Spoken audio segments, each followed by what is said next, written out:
Merong breaking news lang kasi nabasa ko yung mga pinost ni Jay Guevara. Tinanong ko nga sa kanya na meron daw nagbabanta sa Banateros at sabi pa nga doon uunahin daw ako. Sabi ko bahala siya kung yan ang gusto niya dahil lang sa pakikipaglaban natin para sa bayan. Meron siyang plano sa atin, bahala siya. Tayo po ay laging handa para sa ating bansa. Sabi nga, di ba, nang mamatay ng dahil sa'yo. Sabi ko nga sa mga kasamahan ko sa Banateros, lahat naman tayo matitigok someday, di ba? Lahat tayo.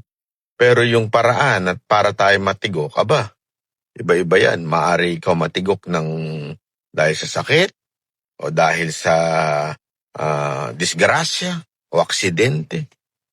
Ang pinakakarangal-rangal yung mamatay ka para sa bansa mo. Kung yan ang gusto nilang gawin sa amin, sige.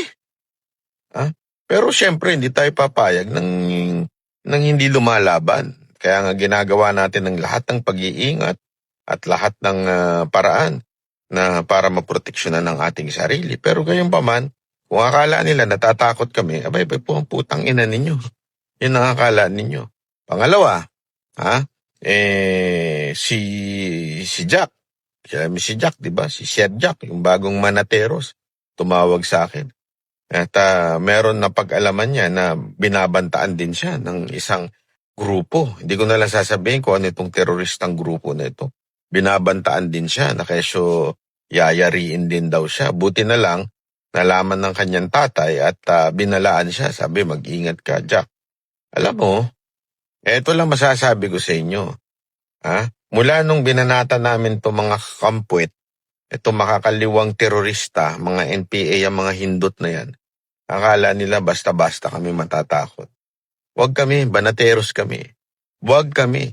Kasi kami, handa po kami sa kung anumang mangyayari. Hindi ko namin sina-challenge. Siyempre, tangina, hindi pa pwedeng kakayanin nyo lang kami basta-basta. Ay talagang magkakasagupaan tayo kung ganyan ang inyong iniisip. Pero gayon pa man, handa kami. Handa kami para sa bayan namin.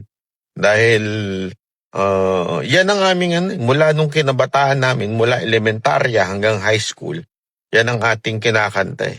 Di ba yung national anthem natin. So handa tayo. Bakit to? Kasi para sa bayan.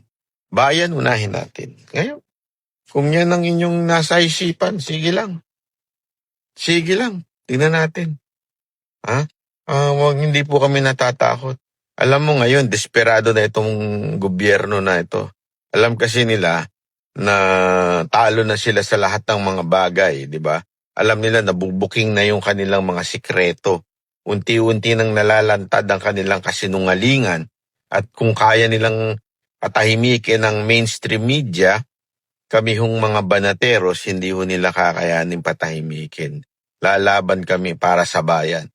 Ipaglalaban namin ang bayan. Ngayon, bahala na ang ating Diyos magprotekta sa amin at gayon pa man, yung pag-iingat namin, siyempre. Hindi nyo kami madaling mayayari. Sigurado ko sa inyo, hindi kami madali. Okay? So, yun lang ang update po. Breaking news po yan sa ating mga kababayan na nanonood nito. Ipanalangin nyo lang kaming patuloy. Ipanalangin nyo lang ang ating bansa. Ako naniniwala hindi natutulog ang Diyos. Maraming salamat po. Ako po si Banat Bay.